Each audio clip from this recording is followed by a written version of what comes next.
أعوذ بالله من الشيطان الرجيم. إنما أمرت أن أعبد رب هذه البلدة الذي حرمها وله كل شيء وأمرت أن أكون من المسلمين وأن أتلو القرآن فمن اهتدى فإنما يهتدي لنفسه ومن ضل فقل إنما أنا من المنذرين وقل الحمد لله سيريكم آياته فتعرفونها وما ربك بغافل عما تعملون. بسم الله الرحمن الرحيم. طاسيم.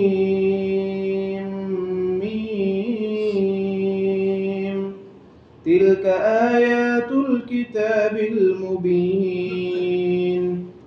نتلو عليك من نبأ موسى وفرعون بالحق لقوم يؤمنون.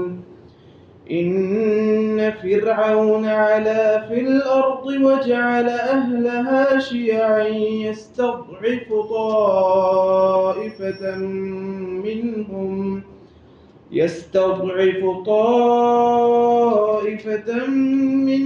يذبح أبناءهم ويستحيي نساءهم إنه كان من المفسدين. ونريد أن نمن على الذين استضعفوا في الأرض ونجعلهم أئمة ونجعلهم الوارثين ونمكن لهم في الأرض ونري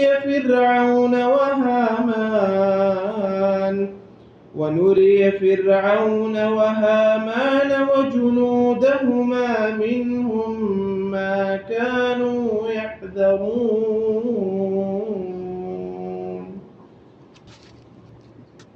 أعوذ بالله من الشيطان الرجيم. بسم الله الرحمن الرحيم. انما امرت، بے شک مجھے حکم دیا گیا ہے، ان اعبدا، کہ میں عبادت کروں، رب هذه البلدة الذي حرمها، اس شہر کے رب کی جس کو اس نے محترم ٹھہرایا ہے۔ اللہ تعالیٰ اس ساری سورہ میں دلائل دیے توحید کے بھی اور قیامت کے قائم ہونے کے بھی، رسول اللہ صلی اللہ علیہ وسلم کی رسالت کے بارے میں بھی، اور آخر میں جو خلاصہ ہے نا، جو چیز مطلوب ہے وہ اب اللہ تعالیٰ نے چند الفاظ میں یا چند آیات میں بیان فرما دیا ہے کہ آپ محمد صلی اللہ علیہ وسلم آپ انہیں کہیے کہ مجھے اس بات کا حکم دیا گیا ہے کہ میں بندگی کروں اس رب کی جس نے اس شہر کو حرمت والا بنایا ہے۔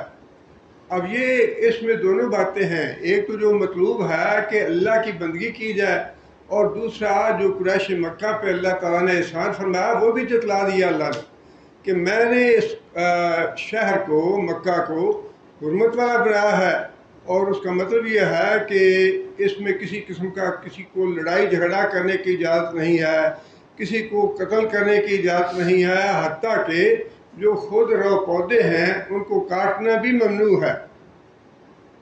تو یہ جو ہے ایک بہت بڑا احسان ہے اللہ تعالیٰ کا کہ وہ لوگ جن کے ہاں ڈکیتیاں اور قتل و غارت روزمرہ کا معمول تھا، دن رات کا یہی کام تھا، اس شہر کو اللہ تعالیٰ نے امن والا بنا کے ان کے لیے بہت زیادہ سہولت پیدا کر دی، اور فرمایا کہ یہ اللہ کا احسان ہے تم پہ کہ اللہ تعالیٰ نے اس شہر کو حرمت والا قرار دیا ہے۔ اور یہ بات تو معلوم ہے کہ جو مکہ کی حرمت ہے وہ تو اللہ تعالیٰ نے خود بنا دی کہ یہ شہر حرمت والا ہے، اور اس کے جو حرمت کی حدود ہیں وہ بھی اللہ تعالیٰ نے متعین فرمائی ہے۔ اللہ تعالیٰ نے حضرت جبرائیل علیہ السلام کو بھیج کے تو بتا دیا کہ اس شہر کی جو حرمت کی حدود ہیں وہ کہاں تک ہیں چاروں سمت میں، لیکن جو مدینہ منورہ کی حرمت ہے وہ خود نبی صلی اللہ علیہ وسلم کی قائم کی ہوئی ہے، اور اس کی حدود بھی نبی صلی اللہ علیہ وسلم کی قائم کی ہوئی ہیں۔ اللہ تعالیٰ نے ایک طرح سے یہ احسان جتلا دیا کہ میں نے تم پہ یہ احسان کیا ہے، اور اس احسان کا تقاضا یہ ہے کہ تم اللہ کے سوا کسی کی بندگی نہ کرو، اللہ کے سوا کسی شریک نہ ٹھہراؤ۔ مطلب یہ کہ جو نبی صلی اللہ علیہ وسلم کی دعوت تھی کہ تم یہ شرک چھوڑ دو، ایک اللہ کی عبادت کرو، اس کا ایک بڑا مقبول جواب بھی ساتھ دے دیا کہ اللہ کے اس احسان کا تقاضا یہ، جس کا مطلب یہ ہے کہ اللہ تعالیٰ کی جتنی زیادہ نعمتیں ہونا انسان پہ، اتنا زیادہ اس پہ شکر کرنا واجب ہوتا ہے۔ اور یہ سب بات قریش مکہ کی نہیں ہے کہ قریش مکہ کو اس نعمت کا یا اس احسان کا جتلا کے یہ مطالبہ کیا جا رہا ہے کہ تم عبادت میری کرو، میرے نام کی نماز پڑھو، میرے آگے رکوع کرو، میرے آگے سجدہ کرو، میرے نام کی نظر نیاز دو، میرے نام کی منت مانو، اس کے علاوہ کسی دوسرے کی نہ مانو۔ یہ بات تو قریش مکہ کی ہے، لیکن اس کا مطلب یہ ہے کہ اللہ تعالیٰ نے جس کو بھی نعمتیں دی ہیں اس کا تقاضا یہ ہے کہ اللہ تعالیٰ کی عبادت کی جائے اور اللہ کے ساتھ کسی کو شریک نہ ٹھہرایا جائے، اور اللہ تعالیٰ کا جتنا زیادہ سے زیادہ شکر ہو سکتا ہے شکر ادا کرے۔ آگے پھر اللہ فرماتے ہیں وَلَهُ كُلُّ شَيْءٍ، اور ہر چیز کا مالک وہی ہے۔ کسی کو اللہ تعالیٰ نے اب بار بار یہ بات مختلف انداز سے اللہ نے بتائی کہ میں نے کسی کو کوئی اختیار نہیں دیا۔ جن کو تم اپنا مشکل کشا سمجھتے ہو، کھجور کی جو گٹھلی ہے اس میں جو ایک دھاگا پڑا ہوتا ہے اس کے برابر بھی، کتمیر کے برابر بھی میں نے کسی کو کوئی اختیار نہیں دیا۔ اور پھر انبیاء کرام کی مثالیں ہمارے سامنے ہیں۔ لوط علیہ السلام کے سامنے فرشتے آ گئے خوبصورت بچے بن کے، تو لوط علیہ السلام نے اپنی بے چارگی کا اور اپنی بے بسی کا کتنا اظہار کیا کہ یا اللہ یہ میرے مہمان آ گئے ہیں، اور یہ جو گاؤں کے اور بستی کے بدماش لوگ ہیں یہ میری بے عزتی کریں گے، کاش کہ میرے پاس کوئی طاقت ہوتی کہ میں ان کو نبڑ لیتا۔ اب یہ جو فرمانا ہے لوط علیہ السلام کا، کاش میرے پاس کوئی طاقت ہوتی، یا تمہارے اندر کوئی نیک آدمی نہیں ہے جو مجھے اس جو بے عزتی ہے یا میری توہین ہے اس سے بچا سکے۔ حضرت عائشہ رضی اللہ تعالیٰ عنہ پہ جب الزام لگا، نبی صلی اللہ علیہ وسلم 40 دن پریشان رہے، اور ان 40 دنوں میں ایک موقع ایسا بھی آیا کہ خود نبی صلی اللہ علیہ وسلم نے ممبر پہ کھڑے ہو کے یہ بات ارشاد فرمائی کہ تم میں سے کوئی ایسا آدمی ہے جو مجھے اس آدمی کے شر سے بچائے۔ اب اس سے بڑی بات اور کیا ہو سکتی ہے کہ اللہ تعالیٰ کے رسول جو ہیں محمد صلی اللہ علیہ وسلم، وہ بھی اس معاملے میں جب تک وحی نازل نہیں ہوئی، جب تک اللہ کی طرف سے نصرت نہیں آئی، جب تک اللہ کا رسول جو ہے وہ اس قدر بے بس ہے کہ فرمایا کہ تم میں سے ہے کوئی جو مجھے اس آدمی کی شر سے بچائے۔ مراد تھی اس سے عبداللہ بن ابی جیسے یہ الزام لگایا تھا۔ اور یہ بات اللہ تعالیٰ نے مختلف انداز سے، اللہ مالک ہے زمین کا، اللہ مالک ہے آسمان کا، اللہ مالک ہے عرش کا، اللہ مالک ہے جو کچھ زمین و آسمان کے درمیان ہے، کسی کا کوئی اختیار نہیں ہے، کسی کا کوئی تصرف نہیں ہے، کوئی مشکل کشاد نہیں ہے، کوئی حاجت روا نہیں ہے۔ بار بار یہی جو بات دیکھیں نا، اللہ نے فرمایا کہ محمد صلی اللہ علیہ وسلم آپ کہو کہ مجھے ان باتوں کا حکم دیا گیا ہے، بتا لوگوں کو ہی۔ اور ایک بات یہاں یہ بات ذہن میں رکھنی چاہیے، اللہ نے فرمایا نا کہ اے محمد صلی اللہ علیہ وسلم آپ کہو مجھے حکم دیا گیا ہے کہ عبادت صرف میری کی جائے۔ اب عبادت کا لفظ جو ہے نا اس کا تصور بھی صحیح ذہن میں ہونا چاہیے کہ عبادت کیا ہے۔ بعض لوگوں میں یہ بہت بڑی غلط فہمی ہے، ارے ہم تو سیاست کرتے ہیں عبادت سمجھ کے، رزق حلال کمانا جو ہے یہ بھی عبادت ہے. یہ اس طرح کی باتیں جو ہے نا اپنے پاس سے نہ بنائیں. رزق حلال کمانا نیکی ضرور ہے، عبادت نہیں ہے. یہ عبادت وہی ہے جس کو اللہ کے رسول نے کہا. یہ سیاست کرنا جو ہے نا ٹھیک ہے، اگر کوئی نیکی کی سچائی کی سیاست کرتا ہے تو وہ نیک عمل ہے، اس کا عبادت نہیں ہے. وہ لا تسجدوا للشمس ولا للقمر ان کنتم ایاہ تعبدون، اگر تم واقعی بندگی کرتے ہو اللہ کی تو پھر سورج کو چاند کو سجدہ نہ کرو، سجدہ مجھے کرو. سجدہ کرنا عبادت ہے، رکوع کرنا عبادت ہے، قیام کرنا عبادت ہے، نظر نیاز ماننا کسی کے نام کی یہ عبادت ہے، کسی کے نام کا صدقہ دینا یہ عبادت ہے. جن باتوں کو قرآن حدیث سے جو باتیں ثابت ہیں نا کہ یہ عبادت ہے، عبادت وہی ہے. اپنی مرضی سے مفہوم نہیں نکالنے چاہیے. آگے فرمایا کہ وَأُمِرْتُ أَنْ أَكُونَ مِنَ الْمُسْلِمِينَ، اور مجھے اس بات کا بھی حکم دیا گیا ہے کہ میں اللہ تعالیٰ کا فرما بردار بنوں. جو اللہ کے فرما بردار بندے ہیں ان میں سے بنوں. جس کا مطلب یہ ہے کہ جس بات کا نبی صلی اللہ علیہ وسلم کو حکم دیا گیا ہے وہ حکم ہمارے لیے بھی ہے. ہمیں یہ بات کہی جا رہی ہے کہ اللہ تعالیٰ کی فرما برداری کرو جس بات کا اللہ حکم دے. اور خود جو نبی صلی اللہ علیہ وسلم نے یہ بات ارشاد فرمائی نا حضرت عائشہ نے نبی صلی اللہ علیہ وسلم کے لیے کہ رسول اللہ صلی اللہ علیہ وسلم کا اخلاق جو ہے وہ قرآن تھا. اس کا مطلب کیا ہے؟ اس کا مطلب یہ ہے کہ قرآن میں جتنے احکام دیے ہیں اور قرآن مجید میں جتنے نواہی ہیں، جن باتوں سے منع کیا گیا ہے، ان سب سے زیادہ بڑھ کے عمل کرنے والے خود نبی صلی اللہ علیہ وسلم سے. یہ ہے کہ مجھے حکم دیا گیا ہے کہ میں اللہ کا فرما بردار بن کے رہوں. جس بات کا پتہ چل جائے کہ یہ اللہ کا حکم ہے، اللہ کے رسول کا. دیکھیں نا یہ جو قیامت کے دن ہے بڑا سخت عذاب ہے آگ کا، اللہ تعالیٰ محفوظ رکھے. یہ جو دنیا کی آگ ہے اس میں انسان کو جانے کے لیے تیار نہیں ہے. اور وہ جو آگ 60 یا 70 درجے زیادہ سخت ہے اس دنیا کی عذاب سے، دنیا کی آگ سے، اس میں جانے کا تصور یہاں تو کیونکہ ہمارے سامنے نہیں ہے نا، وہاں جب جائیں گے تو پتہ چلے گا کہ وہ کتنا بڑا عذاب ہے جسے بار بار ڈرایا گیا، بار بار ڈرایا گیا. اور وہ بات جو ڈرایا گیا ہے ہر جگہ یہی کہا گیا ہے کہ اللہ کی انکار نہ کرو، اللہ کی اطاعت کرو ورنہ جہنم میں چلے جاؤ. یہ جو اللہ تعالیٰ کی ذات ہے نا اتنی عظیم ہے اور اتنی اللہ تعالیٰ کی کبریائی جو ہے اس کا تصور دین میں ہونا چاہیے کہ اللہ دیکھیں نا، آپ دنیا کی مثال سے لے لیں. آپ کا باس ہے، آپ اس کی نافرمانی نہیں کرتے. ہائی میرے لیے مسائل پیدا کرے گا، میرے لیے مشکلات پیدا کرے گا، میری تنخواہ کاٹ دے گا، مجھے کمپنی سے نکال دے گا، مجھے پریشانی ہو جائے گی. حالانکہ اس کی کیا حیثیت ہے اللہ کے مقابلے میں؟ آپ کے جو کمشنر ہے یا آئی جی ہے، گورنر ہے، وزیر ہے، آپ اس کی بات رد کرنا پسند نہیں کرتے. اس کے سامنے یہ نہیں کہ اگر آپ کوئی کام نہیں بھی کرنا چاہتے ہیں نا اس کے سامنے نہیں کہیں گے کہ میں نہیں کرتا. جتنا کوئی بڑا ہے اتنا ہی اس کا خوف اور ڈر زیادہ ہوتا ہے. اصل بات یہ ہے کہ جو اللہ تعالیٰ کی عظمت اور کبریائی ہے وہ ہمارے ذہنوں میں ہے نہیں کہ اللہ تعالیٰ کی ذات کتنی. جب وہ نبی صلی اللہ علیہ وسلم نے بار بار یہ بات ارشاد فرمائی کہ اللہ تعالیٰ کا اقتدار، اختیار، عظمت اور کبریائی اتنی زیادہ ہے کہ اللہ تعالیٰ ساری مخلوق کو جہنم میں ڈال دے تو اللہ کو اختیار ہے اس بات کا. حسن بصری رضی اللہ تعالیٰ عنہ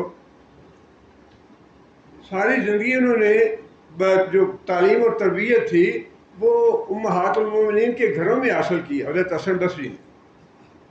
اور پھر جب بالغ ہو گیا تو بصرہ میں چلے گئے، بصری کہلائے. ساری زندگی وہ دین کی دعوت، دین کی خدمت اور تبلیغ، تعلیم، تدریس سب کچھ کرتے رہے. اس کے باوجود وہ روتے تھے اس بات پہ کہ اللہ تعالیٰ کی عظمت اور کبریائی کے مقابلے میں میری کیا حیثیت ہے. اگر اللہ حسن بصری کو جہنم میں ڈال دے تو اللہ کیا ڈرتا ہے؟ اللہ کون روکنے والا ہے؟ اگر حسن بصری جو کبار تابعین میں سے ہیں، امہات المومنین کے گھروں میں تربیت حاصل کی اور صحابہ کرام کے براہ راست شاگردوں میں سے تھے، ان کو دل میں اس بات کا خوف ہے کہ اگر اللہ مجھے جہنم میں ڈال دے تو اللہ کو کیا ہے، کیا پرواہ ہے اس بات کی، کیا پرواہ ہے حسن بصری۔ یہ جب تک انسان کے ذہن میں اللہ کی عظمت اور کبریائی پیدا نہیں ہوتی، جب تک یہ بات پیدا نہیں ہوگی کہ اللہ تعالیٰ کی فرما برداری کے علاوہ کسی اور، دیکھیں نا نبی صلی اللہ علیہ وسلم نے جو بات ارشاد فرمائی حضرت معاذ بن جبل کو یا کس کو کہ اللہ سے شرک نہ کرنا، خواہ تمہیں آگ میں جلا دیا جائے تب بھی شرک نہ کرنا، دنیا کی آگ میں جلا دیا جائے۔ اب اگر اتنا سخت حکم ہے تو پھر مجال تو نہیں ہونی چاہیے کہ اللہ سے شرک کیا جائے، لیکن شرک تو عام ہو رہا ہے۔ اس کا مطلب یہی ہے کہ اللہ تعالیٰ کی عظمت اور کبریائی بھی ہمارے ذہنوں میں نہیں ہے، اور اللہ تعالیٰ کے حکم کی پرواہ بھی نہیں ہے ہمیں۔ جو غیر مسلم ہیں ان کی تو بات چھوڑ دیں، جو مسلمان ہیں جن کو پتہ ہے کہ 5 وقت کی نماز جو ہے یہ فرض ہے، اس کے بغیر چارہ کار نہیں، دائرہ اسلام سے بندہ خارج ہو جاتا ہے، پھر بھی کتنے مسلمان ہیں جو بے نماز۔ اللہ کی عظمت اور اللہ کی کبریا جو ہے وہ ذہن میں تصور ہی نہیں ہے کہ اللہ تعالیٰ کتنی عظیم ذات ہے، کتنی بڑی ذات ہے۔ اگر ہم اس کی بات نہیں مانیں گے تو نتیجہ کیا نکلے گا اس کا؟ اور وہ اللہ تعالیٰ نے نبی صلی اللہ علیہ وسلم کو اس بات کا حکم دیا کہ اے محمد صلی اللہ علیہ وسلم آپ کہیں کہ مجھے اس بات کا حکم دیا گیا ہے کہ میں اللہ تعالیٰ کی ہر معاملے میں فرما برداری کروں، جس بات کا اللہ نے حکم دیا ہے وہ پورا کروں۔ اور آگے پھر فرمایا کہ ان اتلو القرآن، اور مجھے اس بات کا بھی حکم دیا گیا ہے، یہ بڑی اہم باتیں ہیں کہ میں قرآن مجید کی تلاوت کروں، قرآن مجید کی تلاوت کر کے تم لوگوں کو سناؤں۔ قرآن مجید کی تلاوت جو ہے نا، یہ نبی صلی اللہ علیہ وسلم کا جو منصب تھا نبوت کا، اس کا سب سے پہلا تقاضا یہی ہے کہ جو پیغام جبرائیل علیہ السلام میرے پاس لے کے آئے ہیں وہ پیغام میں لوگوں کے اوپر پڑھوں اور لوگوں کو پڑھ کے سناؤں کہ یہ پیغام میرے پاس آیا ہے۔ سب سے پہلا جو فرض تھا نبی صلی اللہ علیہ وسلم پہ وہ یہی تھا۔ سورہ جمعہ میں اللہ تعالیٰ نے بڑی وضاحت کے ساتھ یہ بات ارشاد فرمائی کہ هو الذی بعث فی الأمیین رسولا منہم یتلو علیہم آیاتہ۔ سب سے پہلی بات کہ نبی ہم نے بھیجا تمہارے اندر، نبی کا کام یا نبی کا فرض جو تھا وہ سب سے پہلا یہ تھا کہ یہ جو قرآن ہے تمہارے سامنے پڑھ کے سنائے تمہیں۔ قرآن سے جو تعلق ہے نا، یا قرآن کا حق تو کوئی ادا ہی نہیں کر سکتا۔ اور یہ کتاب عام کتابوں کی جیسی ہے، یہ بعض کا بڑے لوگ عجیب عجیب باتیں کرتے ہیں، مثالیں دیتے ہیں۔ یہ بات تو ٹھیک ہے کہ قرآن کو ترجمہ بھی سمجھنا چاہیے، تفہیم اور تشریح ساری سمجھنی چاہیے، لیکن اس بات کے لیے اس کتاب کو دنیا کی کتابوں سے شبیہ نہ دیں، دنیا کی کتابوں کی مثالیں نہ دیں۔ ہاں جی، وہ انجینئرنگ کی کتاب ہے، میڈیکل کی کتاب ہے، اس کو بغیر سمجھے کون پڑھتا ہے؟ وہ لوگوں کی لکھی ہوئی کتابیں ہیں، لوگوں کی تصنیف کی ہوئی کتابیں ہیں، یہ کسی آدمی کی تصنیف کی ہوئی کتاب نہیں ہے، یہ اللہ تعالیٰ کی ارسال کی ہوئی کتاب ہے۔ اس کتاب کا ادب کرنے پہ ثواب ہے۔ میڈیکل کتاب کا ادب کریں، اس کو آپ کچرے میں ڈال دیں، اس کے کوئی گناہ نہیں ہے۔ اس کتاب کی بے حرمتی کریں گے تو اس پہ سخت گناہ ہے۔ اس کتاب کو گھر میں رکھنا خیر و برکت کا باعث ہے۔ اس کتاب کو گھر سے نکال دیں، آپ کے گھر میں نوست اور بے برکتی آ جائے۔ یہ کتاب اللہ نے فرمایا نا کہ لوح محفوظ سے میں نے نازل کی ہے، لوح محفوظ سے۔ اس لیے اس کا پڑھنا جو ہے وہ سب سے پہلا فرض ہے جو قرآن مجید کے حقوق ہیں ان میں سے، اور نبی صلی اللہ علیہ وسلم کی نبوت کے تقاضوں میں سے سب سے پہلا تقاضا ہی یہ بتایا کہ اے محمد صلی اللہ علیہ وسلم یہ جو پیغام قرآن کی صورت میں تم تک پہنچایا گیا ہے یہ لوگوں کو پڑھ کے سناؤ۔ وہ نبی صلی اللہ علیہ وسلم بار بار یہ بات ارشاد فرمائے نا کہ اس قرآن کے ذریعے ایک آل بھی تم نے پڑھ لی، ایک آل بھی کسی کو پڑھا دی تو دنیا کے مال سے وہ اچھی ہے۔ بلغونی ولو آیا، ایک آیت بھی اگر ہے، ایک مسئلہ بھی معلوم ہے تو وہ ایک آیت بھی لوگوں تک پہنچاؤ۔ فرمایا کہ وہ اللہ ہی ہے جس نے امیوں میں اپنا رسول بھیجا، اس لیے یتلو علیہم آیات ہی، کہ وہ ان کی آیتیں، اللہ کی آیتیں پڑھ کے سنائے انہیں۔ اگلا قدم یہ ہے کہ وہ یزکیہم، اس قرآن کے ذریعے تزکیہ ہوگا، قرآن کے علاوہ تزکیہ نہیں ہوگا۔ چلے بلے کاٹنے سے یا اپنے بنائے ہوئے طریقوں سے تزکیہ نہیں ہوگا۔ تزکیے کا رستہ تو یہی ہے۔ قرآن جو ہے یہ اجر و ثواب کا باعث بھی ہے۔ اللہ کا رسول نے فرمایا کہ ایک ایک حرف پہ نیکی ملتی ہے، اور ایک نیکی کا اجر و ثواب جو ہے وہ 10 گنا ہے، لہذا ایک حرف پڑھنے کا ثواب جو ہے وہ 10 نیکیاں ہے۔ دنیا میں کوئی کتاب ایسی نہیں ہے جس کا ایک لفظ پڑھنے پہ 10 نیکیاں ملتی ہیں۔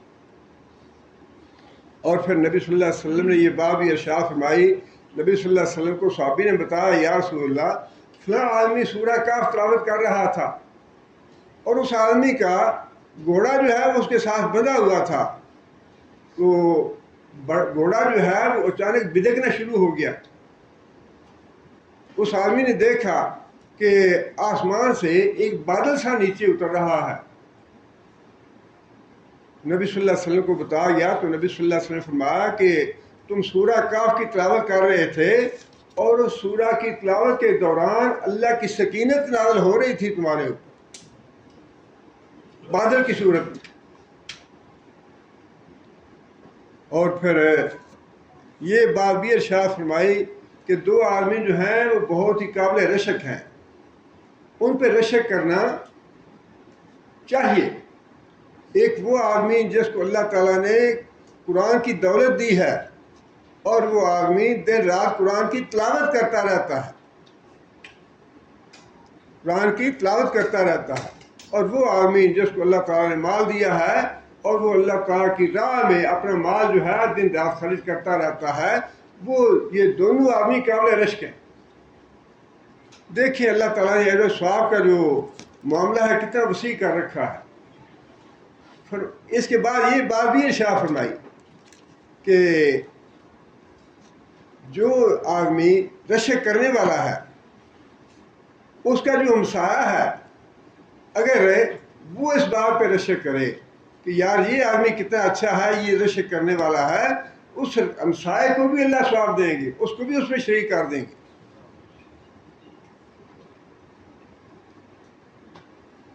اور پھر نبی صلی اللہ علیہ وسلم نے فرمایا کہ جو قرآن کا ماہر ہے پڑھنے والا، وہ اس کی رفاقت معزز فرشتوں کے ساتھ ہوتی ہے، دنیا میں بھی ہو سکتی ہے اور آخرت میں تو ہوگی ہی ہوگی۔ اور فرمایا کہ جو آدمی ماہر نہیں ہے قرآن کا، اٹک کے پڑھتا ہے، اس کو بھی اللہ تعالیٰ ثواب سے محروم نہیں رکھیں گے، بلکہ اس کو دوہرے اجر کا ثواب ہوگا کہ وہ محنت کر کے پڑھ رہا ہے۔ جس کا مطلب یہ ہے محنت کر کے قرآن کو پڑھنا، قرآن کو سیکھنا، قرآن کے لیے وقت نکالنا، یہ کتنا اللہ تعالیٰ کو محبوب ہے۔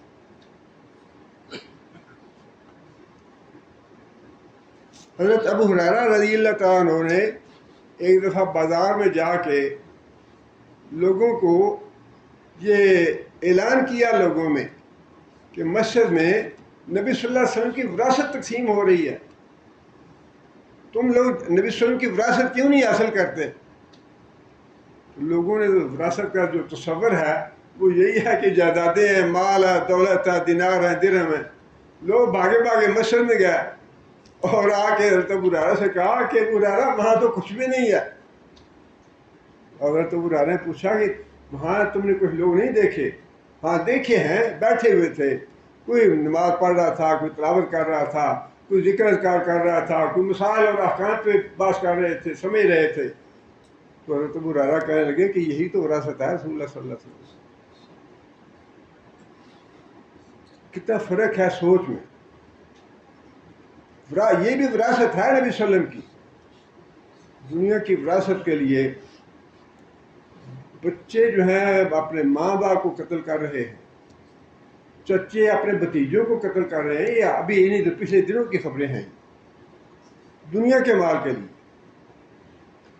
وراثت کا تصور ہی یہ ہے کہ دنیا کا مال اور دولت، لیکن جو اسلام یا شریعت سوچ پیدا کرنا چاہتی ہے وہ سوچ یہ ہے کہ اصل وراثت جو ہے تمہارے کام آنے والی اس دنیا میں، سچی بات یہی ہے کہ یہ دنیا میں بھی جب آپ بچوں کو دین پڑھائیں گے اس کے بعد آپ کو پتہ چلے گا کہ یہ جو دین کا مال اور دین کی وراثت ہے کتنی اہمیت اور فضیلت ہے اس کی۔ جب دنیا میں پڑھاتے ہوئے ہم کہتے ہیں جی بس یہ بچہ جو ہے نا وہ اچھے سے اچھا انجینئر، اچھے سے ڈاکٹر، انگلینڈ سے پڑھ کے آنا چاہیے، امریکہ سے پڑھ کے آنا چاہیے، جب وقت ہوتا ہے تعلیم کا، تربیت کا، تو ہماری سوچ جو ہے لندن میں ہوتی ہے، زبان پہ ہم لا لا کرتے رہتے ہیں لیکن دل اور ہمارا اٹکا ہوتا ہے لندن میں۔ جب وہی بچے جن کی اعلیٰ تعلیم پہ ماں باپ بھی خرچ کرتے ہیں آنکھیں بند کر کے، بچے کو وہاں سے پڑھ کے آنا چاہیے، وہی بچے جب باغی ہو جاتے ہیں، جب سرکش ہوتے ہیں تو پھر روتے اور پیٹتے ہیں کہ ہماری اولاد نافرمان ہوگی، اولاد نافرمان ہوگی۔ اولاد کو تو آپ نے خود اپنے اس راستے پہ خود لگایا ہے، خود اس منزل کی طرف آپ نے اس کی سمت کی ہے جس کے لیے آپ رو رہے ہیں۔ اس لیے یہ جو ہے نا پاکیزگی، طہارت، تزکیہ، نیکی، تقوی، اس کا راستہ ایک ہی ہے، کوئی دوسرا راستہ ہے نہیں، وہ ہے قرآن کی تلاوت۔ آپ اگر تلاوت قرآن مجید کا مفہوم سمجھتے ہیں، ترجمہ سمجھتے ہیں، تو یقیناً اس کی لذت اور اس کا سرور جو ہے وہ کئی گنا بڑھ جاتا ہے۔ انسان کا دل نہیں کرتا کہ انسان چھوڑ دے تلاوت کو۔ وہ جو قبیلہ اشل کے سردار تھے، یہ غزوہ کی بات ہے کہ غزوہ سے واپس تشریف لا رہے تھے، لشکر واپس آ رہا تھا، تو جب پڑاؤ کیا رات کے وقت نبی صلی اللہ علیہ وسلم نے لشکر نے، تو نبی صلی اللہ علیہ وسلم نے فرمایا کہ اچھا آج کا پہرا کون دے گا؟ دو حضرات نے کہا، ایک حضرت عمار تھے، عمار بن یاسر رضی اللہ تعالیٰ عنہ، اور دوسرے حضرت بشیر بن نعمان یا کیا نام تھا ان کا۔ انہوں نے کہا یا رسول اللہ ہم پہرا دیتے۔ دونوں نے آپس میں طے کیا، اچھا پہلا پار تم پہرا دو، دوسرا پار میں پہرا دوں گا۔ وہ جو حضرت بشیر تھے یا بشر تھے، وہ جب نماز پڑھنے کے لیے کھڑے ہوئے تو پیچھے سے ایک مشرک آیا، وہ تعاقب کر رہا تھا لشکر کا، اور اس نے یہ نظر مانی ہوئی تھی کہ میں نے ایک آدمی کو قتل کرنا ہے، مسلمانوں کے آدمی کو قتل کرنا ہے۔ اس نے دیکھا کہ آدمی پہرا دے رہا ہے، کھڑا ہے، اس نے تیر پھینکا، تو حضرت بشر جو تھے انہوں نے وہ تیر جیسا کیسا بھی تھا اپنے جسم سے نکال کے پھینک دیا۔ نماز پڑھ رہے تھے، پھر دوسری دفعہ تیر مارا، وہ بھی نکال کے پھینک دیا، تیسری دفعہ تیر پھینکا، وہ بھی نکال کے پھینک دیا۔ اور یہ بالکل صحیح حدیث ہے، یہ ایسے قصہ کہانی والی بات نہیں ہے۔ جب خون بہنے لگا اور دیکھا حضرت بشر نے کہ خون زیادہ بہہ رہا ہے، تو نماز کو جلدی جلدی ختم کیا اور حضرت عمار بن یاسر کو جگا کہ دیکھو یہ معاملہ ہو گیا۔ تو عمار نے کہا کہ اگر ایسا ہوا تو جب پہلا تیر مارا تھا تو اس وقت تم نے مجھے کیوں نہیں جگایا، اس وقت جگا دیتے مجھے۔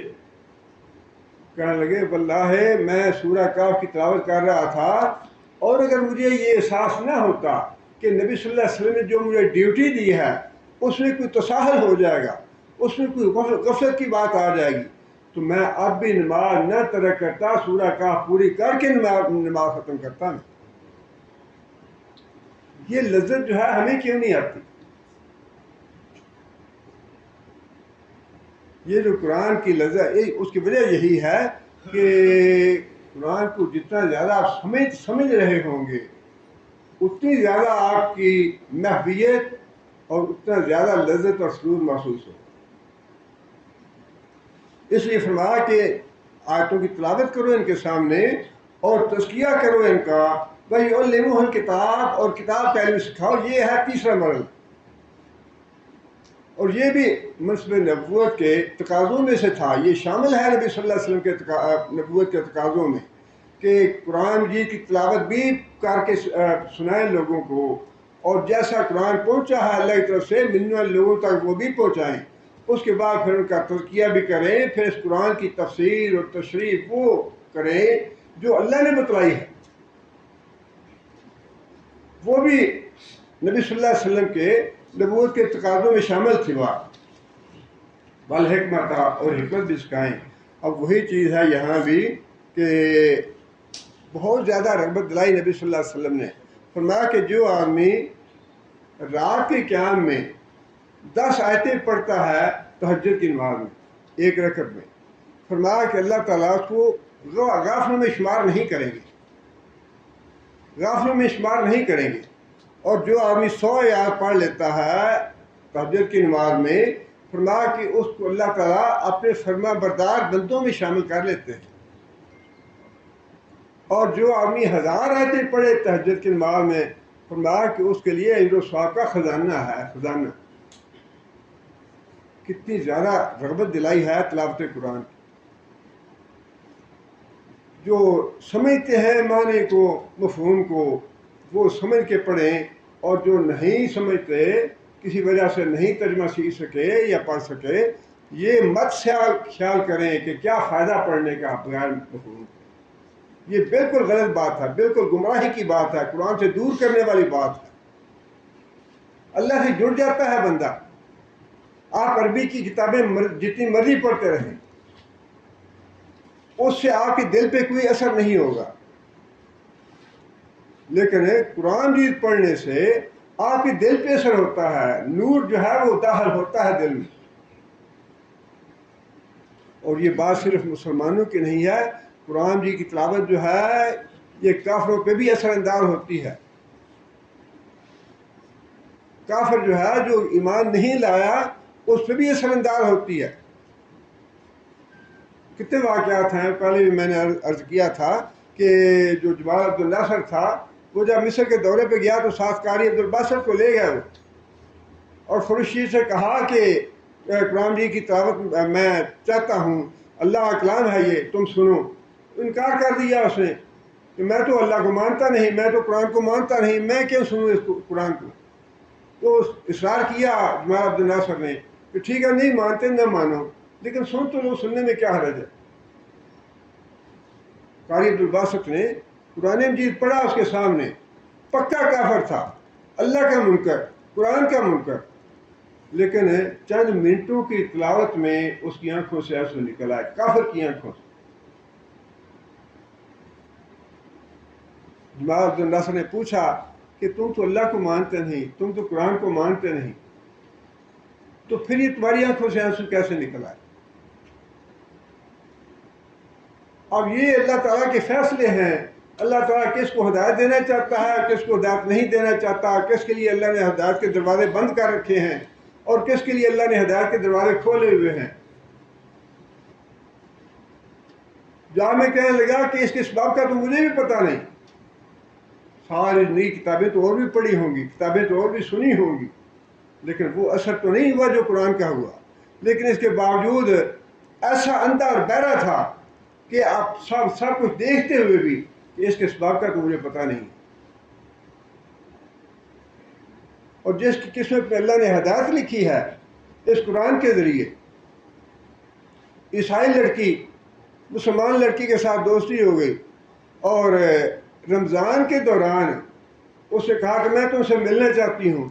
وہ عیسائی لڑکی اس کے لیے مٹھائی کا تحفہ وغیرہ لے کے گئی، ہدیہ وغیرہ، لیکن اس نے تعجب کیا کہ میں مٹھائی کا ہدیہ لے کے گئی ہوں، گھر والوں نے اس کی طرف دیکھا بھی نہیں، اٹھا کے دوسری طرف رکھ دیا۔ لیکن جب شام کا وقت ہوا تو سارے لوگ اکٹھے ہو گئے اور سب نے مل کے کھانا وانا کھایا، مٹھائی بھی کھائی، مجھے بھی دیا۔ اس کے بعد سارے لوگ اکٹھے ہوئے اور اٹھ کے انہوں نے پانی سے اپنے ہاتھ منہ وغیرہ دھوئے، پھر وہ کھڑے ہو گئے صف میں، پھر وہ اپنی عبادت کرنے لگے۔ اور قاری صاحب جو تھے انہوں نے قرآن جی کی تلاوت کی، اس میں قرآن جی کی جو تلاوت کی انہوں نے، تو اس دوران وہ لڑکی کھڑی ہو کے سنتی رہی، عیسائی لڑکی، لیکن تلاوت سننے کے نتیجے میں اس لڑکی کے دل پہ ایسی رکت طاری ہوئی، اس کے آنسو نکل آئے، اور اس سے پوچھا کہ یہ کیا بات ہے، یہ کیا چیز ہے، بتایا انہوں نے۔ اور اس وقت امام نے جو تلاوت کی وہ سورہ الرحمن تھی، جس کا اس کے دل پہ اتنا اثر ہوا. بعد میں پھر اسے کہا کہ میں مطالعہ کرنا چاہتی ہوں، پڑھنا چاہتی ہوں، کتابیں دیکھی، پڑھا اور اسلام قبول کر لیا. اس حالت کفر میں اس کے دل پہ قرآن مجید کا اثر ہوا. اور صحابہ کرام میں سے بھی حضرت عمر کے دل پہ جب اثر ہوا سورہ طٰہٰ کا، کافر ہی تھے نا. خیر دوسری نے جب قرآن سنا تو اس وقت وہ کفر کی حالت میں تھے. حالت کفر میں اس قرآن، یہ تو قرآن جو ہے نا یہ پتھروں کو ریزہ ریزہ کرنے والی چیز ہے. پتھروں کو، پتھر دلوں کو پگھلا دیتا ہے. بار بار قرآن نے یہ کہا ہے کہ دل کانپ جاتے ہیں اور رونگٹے کھڑے ہو جاتے ہیں جو ایمان والے ہیں قرآن جی سن. فرمایا کہ مجھے اس بات کا حکم دیا گیا ہے اتلو القرآن، کہ میں یہ قرآن پڑھ کے سناؤں تمہیں. فمن اہتدی فانما یہتدی لنفسہ. اب یہ خلاصہ بیان کر رہے ہیں اللہ تعالیٰ قرآن جی میں اپنے سارے دلائل دینے کے بعد، سمجھانے کے بعد، ہر طرح کی بات جو ہے واضح کرنے کے بعد، قیامت کے بارے میں بھی، رسول کے بارے میں بھی، توحید کے بارے میں بھی ساری باتیں بیان کرنے کے بعد اس کا جو نتیجہ ہے وہ یہ ہے، یہ دو الفاظ میں اللہ نے بیان فرما دیا. اب جس کا جی چاہتا ہے مانے، جس کا جی چاہتا ہے انکار کر. بار بار اللہ نے کہا کہ جس کا جی چاہتا ہے، جو چاہتا ہے وہ ایمان لے آئے، اور جو نہیں چاہتا وہ ایمان نہ لائے. جو ہدایت لینا چاہتا ہے وہ ہدایت حاصل کرے، جو ہدایت نہیں حاصل کرنا چاہتا وہ ہدایت حاصل نہ کرے. دو باتیں بڑی اہم ہیں اس میں. ایک بات تو یہ ہے کہ اللہ تعالیٰ کی ذات جو ہے وہ ہماری ہدایت سے، ہماری عبادت سے مستغنی ہے. اللہ محتاج نہیں ہے ہماری عبادت. اللہ تعالیٰ نے یہ جو بات ارشاد فرما دی نا، جو چاہے ایمان لائے، جو چاہے ایمان نہ لائے. اس کا مطلب یہ ہے کہ اللہ تعالیٰ کی ذات ہماری اس عبادت کی، ہمارے اس ایمان لانے کی محتاج نہیں ہے. اور نبی صلی اللہ علیہ وسلم نے بھی حدیث میں یہ بات بڑی وضاحت کے ساتھ فرمائی. نبی صلی اللہ علیہ وسلم فرمایا کہ جتنی بھی مخلوق ہے نا، پہلے دن سے لے کر آخری دن تک، جنوں کی بھی انسانوں کی بھی، اگر وہ سارے کے سارے بڑے متقی اور پرہیزگار بن جائیں، اللہ تعالیٰ کی سلطنت میں، اللہ تعالیٰ کی عظمت میں، اللہ تعالیٰ کی کبریائی میں ذرہ برابر بھی اضافہ نہیں کر سکتے. اللہ کی سلطنت میں، اللہ کی کبریائی میں، اللہ کی عظمت میں ذرہ برابر کا اضافہ نہیں ہوگا تمہاری باتوں سے. اس عبادت پہ انسان کو تکبر اور غرور کس بات کا. آپ تو اللہ تعالیٰ معاف کرے، ہاں جی وہ پوسٹیں آتی ہیں جی اتنے بندوں کو مسلمان کیا ہے، اتنے کلمہ پڑھایا ہے، اتنے دروس دیے ہیں، اتنا تبلیغ کا کام ہو رہا ہے، یہ ہو رہا ہے، وہ ہو رہا ہے. اللہ تعالیٰ معاف کرے، پتہ نہیں کیا اس کا فائدہ ہے یا نہیں ہے.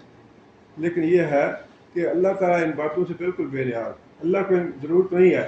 اور پھر یہ ہے کہ اللہ تعالیٰ جانتے ہیں جو کچھ ہمارے اندر ہے نا، اللہ تعالیٰ کو بتانے کی ضرورت ہے یا اشتہار لگانے کی ضرورت ہے یا کہیں لکھ کے کسی کو دینے کی ضرورت ہے کہ یہ میں نے کیا یا تم نے کیا یا فلاں نے کیا. اللہ کہتا ہے میں تو ہر چیز جانتا ہوں، مجھے کیا بتاتے.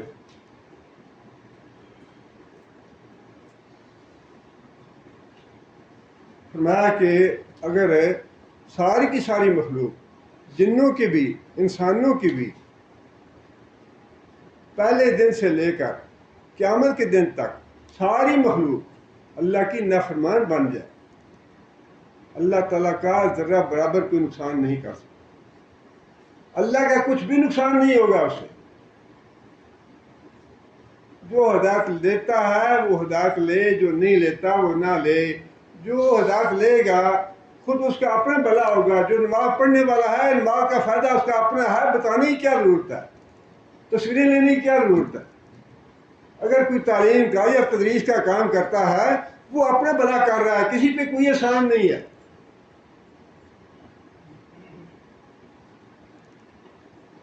اس لیے دیکھیں نا، بڑی سیدھی سی بات ہے. اگر ایک آدمی طالب علم ہے، سارا سال محنت کرتا ہے اور محنت کرنے کے بعد امتحان دیتا ہے تو اس میں پوزیشن حاصل کر لیتا ہے، تو فائدہ کس کا ہوا؟ جس نے محنت کی اس کو اپنا فائدہ ہوا نا. اگر کسان جو ہے وہ زمین پہ محنت کرتا ہے، زمین کو سنوارتا ہے، بیج ڈالتا ہے اور اس کے کھاد ڈالتا ہے، اس کی فصل پکتی ہے، اس کا فائدہ کس کو ہوا؟ فائدہ محنت کرنے والے کسان کا ہے۔ کبھی کسان نے کہا یا طالب علم نے کہا جی میں نے ساری رات پڑھتا رہا، میں نے اپنے کھیت پہ اتنا کام کیا ہے، یا کبھی کسی تاجر نے کہا کہ میں نے تجارت کے لیے اپنا اتنا وقت لگایا، آپ نے اتنی صلاحیت صرف کی، یہ کیا وہ، کبھی کوئی نہیں۔ یہ دین کے معاملے میں کیا ضرورت ہے کہ دین کا کام کرنے کے بعد ضرور اس کی اشتہار دینی چاہیے؟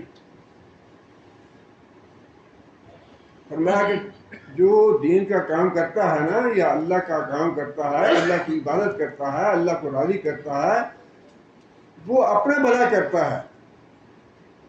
اور یہ دین کے کام جو ہے نا، پرانے زمانے کی جو کہاوت ہے نا، یا سیانے لوگ جو کہتے تھے، وہ تو یہی بات تھی، نیکی کر دریا میں ڈال۔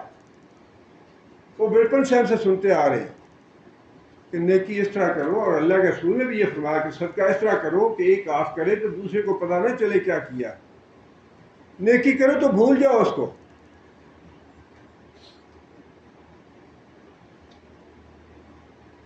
اور آگے فرمایا کہ وَمَنْ ضَلَّ، اور اگر کوئی ہدایت حاصل نہیں کرتا، گمراہی پہ جمع رہتا ہے، انہیں جی نہیں مینو نہ گلا سناؤ، ٹھیک ہے بہت پڑھا ہوا ہے ہم نے قرآن، ہمیں جانتے ہیں حدیثوں کو، ہمیں ضرورت ہے، ہمیں نہ بتایا کرو۔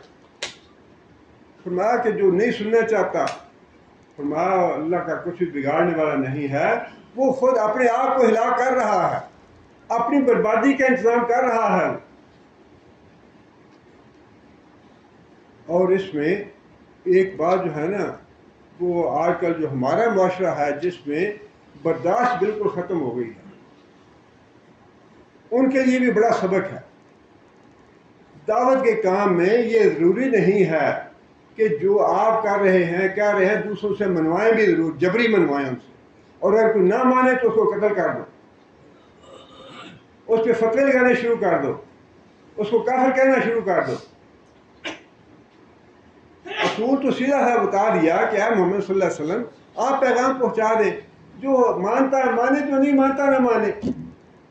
جبر کرنے کی کیا ضرورت ہے؟ فتوے لگانے کی کیا ضرورت ہے؟ برا بھلا کہنے کی کیا ضرورت ہے؟ ممکن ہے وہی آدمی، اب صحابہ کرام میں بھی یہ تھا معاملہ، ساری زندگی ابو سفیان جو ہے وہ نبی صلی اللہ علیہ وسلم کی دشمنی کرتے رہے، نبی صلی اللہ علیہ وسلم کے خلاف ساری جنگیں کی، لیکن اللہ تعالیٰ نے ان کے نصیب میں اسلام لکھا تھا، آخری عمر میں اسلام لے آئے۔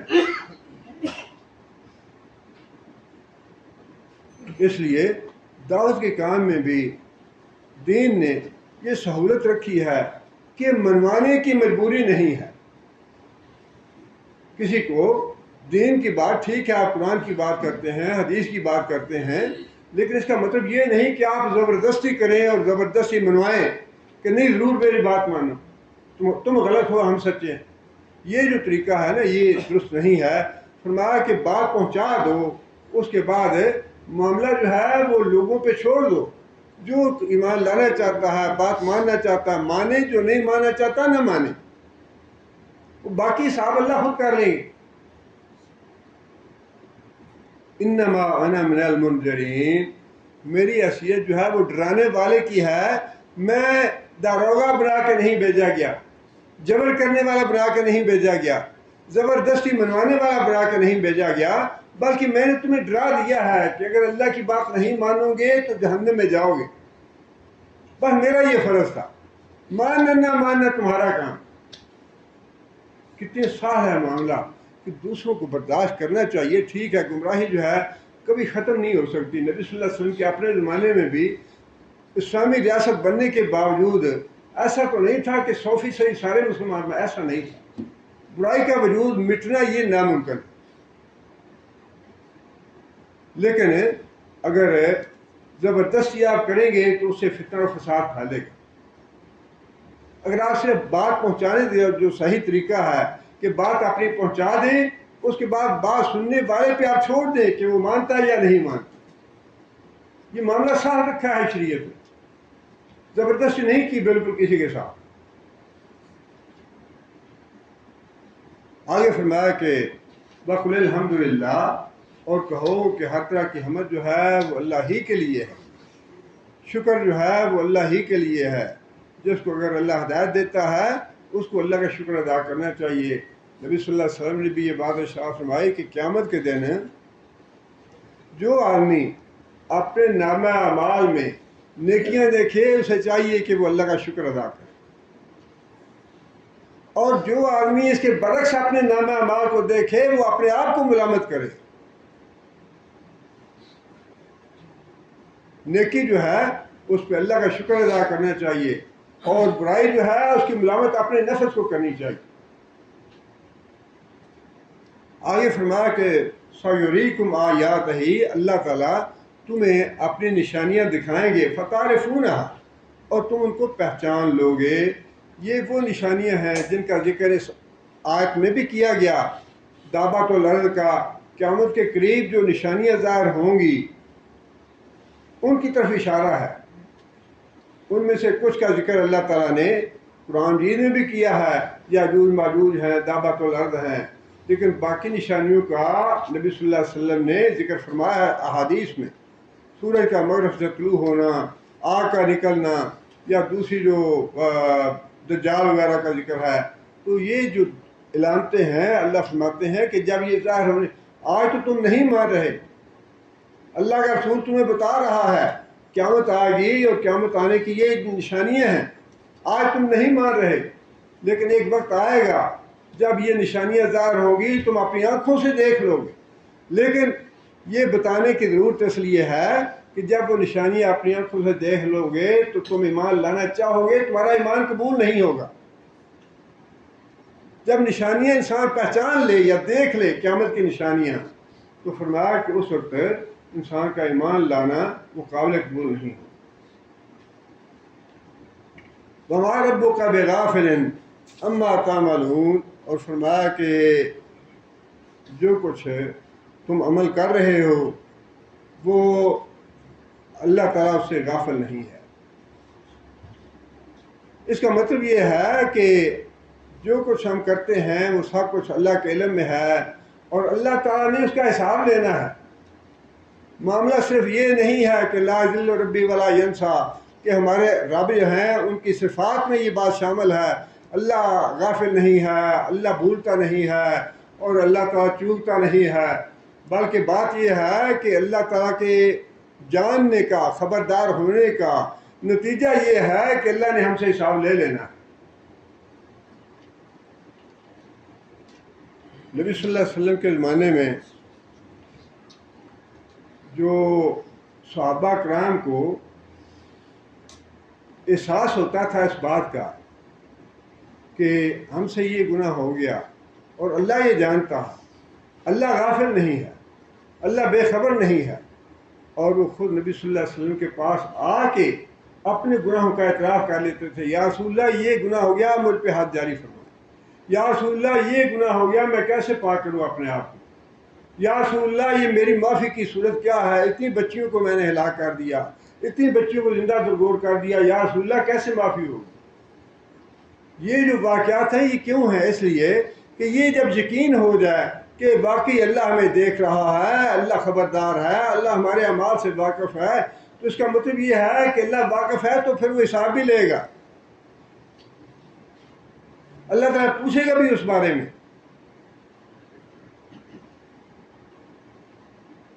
اللہ تعالیٰ سے دعا ہے کہ اللہ تعالیٰ ہمیں عمل کرنے کی توفیق عطا فرمائے۔ اس سے اگلی جو سورہ ہے قصص ہے، یہ بھی مکی سورہ ہے۔ قصص کا معنی ہے کوئی واقعہ تفصیل کے ساتھ بیان کرنا۔ موسیٰ علیہ السلام کا واقعہ جو ہے نبوت کا، اور ان کا فرعون کے ساتھ جو تصادم تھا، اور پھر جادوگروں کے ساتھ جو معاملہ ہوا، اللہ تعالیٰ نے موسیٰ علیہ السلام کا ذکر سارے انبیاء کے مقابلے میں سب سے زیادہ کیا ہے۔ تقریباً ہر صورت جو ہے نا لمبی طویل، اس میں کسی نہ کسی طریقے سے موسیٰ علیہ السلام کا ذکر ہے، لیکن باقی ساری صورتوں میں کہیں سے کوئی ٹکڑا، کہیں سے کوئی ٹکڑا، کہیں سے کوئی بات، کہیں سے کوئی بات۔ لیکن یہ جو صورت ہے اس میں اللہ تعالیٰ نے موسیٰ علیہ السلام کا واقعہ اس ترتیب کے ساتھ بتایا ہے۔ موسیٰ علیہ السلام کی پیدائش سے لے کر آگے جیسے جیسے معاملات پیش آتے رہے، فرعون کے ساتھ مقابلے تک اور بنی اسرائیل کو ساتھ لے کے جانے تک، وہ سارے کے سارے واقعات جو ہیں ترتیب کے ساتھ تفصیل کے ساتھ اسی سورہ میں بتائے. اسی یہ سورہ کا نام بھی قصص رکھا گیا ہے. مکی سورہ ہے یہ. اب یہ جو موسیٰ علیہ السلام کے واقعات ہیں یا باقی انبیاء کے بھی واقعات، وہ خاص طور پہ اس سورہ میں جو اللہ تعالیٰ نے بیان فرمائے ہیں وہ ہیں تو موسیٰ علیہ السلام کے متعلق، فرعون کے متعلق. لیکن اگر اسی سورہ میں موسیٰ علیہ السلام کی جگہ پہ محمد صلی اللہ علیہ وسلم کا نام لکھ دیا جائے، فرعون کی جگہ پہ وجاہ کا نام لکھ دیا جائے، تو یہ ساری کی ساری صورت جو ہے یہ قریش مکہ پہ 100% منطبق ہو جائے. ایسے لگے گا کہ جیسے یہ صورت جو ہے یہ بنی اسرائیل کے بارے میں نہیں ہے بلکہ یہ تو قریش مکہ کے بارے میں ہے. جو کچھ حالات پیش آئے موسیٰ علیہ السلام کو فرعون کی وجہ سے، بالکل وہی حالات جو تھے نبی صلی اللہ علیہ وسلم کو، ابو جہل کو. ویسے بھی نبی صلی اللہ علیہ وسلم فرمایا نہ کہ یہ فرعون ہے اس امت کا. جب قتل ہو گیا وہ غزوہ بدر میں، تو نبی صلی اللہ علیہ وسلم فرمایا کہ کون ہے جو خبر لے کے آئے ابو جہل کی. عبداللہ بن مسعود کہنے لگے یا رسول اللہ میں جاتا ہوں. عبداللہ بن مسعود گیا، جا کے اس کا سانس لے رہا تھا، ابھی اس کا سر کاٹا، اور اس کے بعد خود نبی صلی اللہ علیہ وسلم نے فرمایا کہ مجھے بتاؤ کہ وہ کہاں ہے. اتنا اللہ تعالیٰ معاف کرے. بالکل ایسی صورتحال ہے جیسی آج کل کی. یہ حالات جو ہے نا قرآن مجید کے واقعات ہر زمانے پہ منطبق ہونے والے، ہر زمانے پہ. نبی صلی اللہ علیہ وسلم کو قتل کے بعد نبی صلی اللہ علیہ وسلم اس کو دیکھنے کے لیے تشریف لے گئے کہ مجھے بتاؤ کہاں پڑا ہے، اور فرمایا کہ یہ اس امت کا فرعون تھا. نبی صلی اللہ علیہ وسلم کی آخر دم تک سب سے زیادہ دشمنی کرنے والا، ساری جنگوں میں ان کی کمان کرنے والا، اور ساری جنگوں میں سازشیں کرنے والا اور چڑھا کے لانے والا مدینے پہ سارے قبائل کو اکٹھا کرنے والا یہی بدبخت فرعون. اللہ تعالیٰ نے ابتدا میں ہی یہ بات ارشاد فرما دی کہ فرعون جو تھا وہ ظالم تھا، جو سبتی تھے ان کے لیے، اور اس نے ان پہ ظلم کے پہاڑ ڈال رکھے تھے. ان کی بیٹیوں کو قتل کیا جاتا، ان کے بچوں کو زندہ رکھا جاتا. پھر اللہ فرماتے ہیں کہ جب ظلم کی حد ہو گئی تو پھر ہم نے ارادہ کیا، ہم نے یہ چاہا کہ جن پہ ظلم ہو رہا ہے ان کی ہم مدد کریں. یہ ساری باتیں جو ہے نا یہ قریش مکہ کی طرف لے جائیں. قریش مکہ نے بھی صحابہ کرام پہ ویسے ہی ظلم کیے جیسے ظلم جو ہے فرعون اور ہارون اور قارون کرتے رہے، ویسے ہی ظلم کیے. اور پھر جب ظلم کی حد ہو گئی تو پھر اللہ تعالیٰ نے یہ فیصلہ فرما لیا کہ اب میں نے ظالموں کو ہلاک کرنا ہے، اور جن پہ ظلم کیا گیا ہے ان کی میں نے نصرت کرنی ہے، اور ان کو میں نے غلبہ عطا کرنا ہے. یہ ساری کہانی جو ہے نا انبیاء کی ویسے سب کی ایک جیسی ہے، لیکن یہ موسیٰ علیہ السلام کا واقعہ جو ہے خاص طور پہ اس صورت میں وہ بالکل ایسے ہے کہ آپ ساتھ ساتھ موسیٰ علیہ السلام کا واقعہ پڑھتے جائیں اور ساتھ ساتھ قریش مکہ کے حالات پڑھتے جائیں، تو ایسے لگے گا کہ یہ موسیٰ علیہ السلام کا واقعہ نہیں ہے، یہ تو قریش مکہ کی باتیں ہیں. انشاءاللہ اللہ تعالیٰ چاہا تو اگلے درس میں ایسے شروع کریں گے. اللہ تعالیٰ ہمارے گاؤں میں ایک بڑا ہی دردناک قتل ہوا، اللہ تعالیٰ معاف کرے.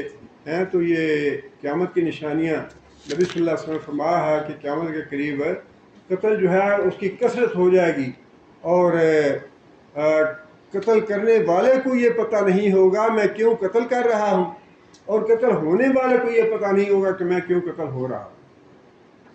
اب وہی بات ہے کہ جہالت بھی ہے اور لا علمی بھی ہے، انتقام اور غصہ اور یہ ساری چیزیں انسان کو اندھا کر دیتی ہیں، انسان کو پاگل بنا دیتی ہیں. بہت ہی شریف النفس آدمی تھا، کوئی لڑائی جھگڑا نہیں تھا. اس کا لڑائی جھگڑا جو ہے وہ اس کے بڑے بھائی سے تھا. بڑے بھائی کو پہلے اس سے قتل کرنے کی کوشش کی، جو مجرم تھے وہ تو بچ گیا، اس نے جا چھوٹے بھائی کو قتل کیا. اللہ تعالیٰ معاف کرے. اللہ تعالیٰ سے دعا ہے کہ اللہ تعالیٰ اس بے گناہ کے قصور معاف فرمائے اور اللہ تعالیٰ اس کی مغفرت فرمائے اور اللہ تعالیٰ اس کو جنت میں جگہ عطا فرمائے۔ بسم اللہ الرحمن الرحیم الحمد للہ رب العالمین الرحمن الرحیم مالک یوم الدین ایاک نعبد و ایاک نستعین اهدنا الصراط المستقیم صراط الذین انعمت علیہم غیر المغضوب علیہم ولا الضالین۔ اللهم صل على محمد وعلى آل محمد كما صليت على إبراهيم وعلى آل إبراهيم إنك حميد مجيد۔ اللهم بارك على محمد وعلى آل محمد كما باركت على إبراهيم وعلى آل إبراهيم إنك حميد مجيد۔ ربنا ظلمنا أنفسنا إن لم تغفر لنا وترحمنا لنكونن من الخاسرين۔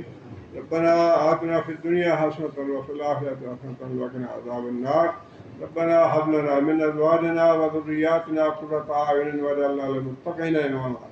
ربنا اصرف عنا عذاب جهنم إن عذابها كان غراما إنها ساءت مستقرا ومقاما۔ اللهم أيد الإسلام والمسلمين، اللهم أعز الإسلام والمسلمين، اللهم أذل الشرك والمشركين، اللهم دمر أعداء الدين، اللهم نور قلوبنا بنور الإيمان، اللهم ثبتنا على الإسلام، اللهم اغفر لجميع المؤمنين والمؤمنات الأحياء منهم والأموات۔ ربنا تقبل منا إنك أنت السميع العليم وتب علينا إنك أنت التواب الرحيم۔ سبحان ربك رب العزة عما يصفون وسلام على المرسلين والحمد لله رب العالمين۔